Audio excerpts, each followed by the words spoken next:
ఓ వశిష్ఠ మహాముని అంటున్నాడు జనక మహారాజుతో, ఓ రాజశ్రేష్ఠుడా,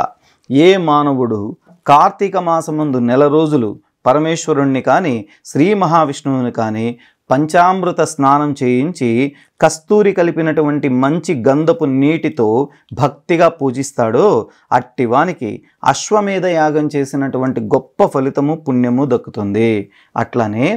ఏ మానవుడు కార్తీక మాసమంతా కూడా దేవాలయాల యందు దీపాలు ఏవైతే ఉన్నాయో ఆ చక్కగా దీపారాధన చేస్తే దానివల్ల వానికి కైవల్యం ప్రాప్తిస్తుంది.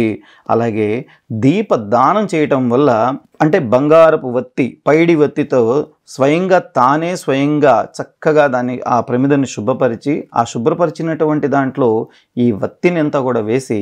చక్కగా ఎవరైతే ఈ రకమైనటువంటి దానాన్ని చేస్తారో ఆ దానాన్ని కూడా ఎలా చేయాలి అంటే గోధుమ పిండితో ఒక ప్రమిదలాగా తయారు చేసి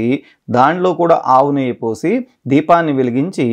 ఈ నెల రోజులు దానం చేసినటువంటి అదే బ్రాహ్మణుడికి ఇది కూడా దానం ఇస్తే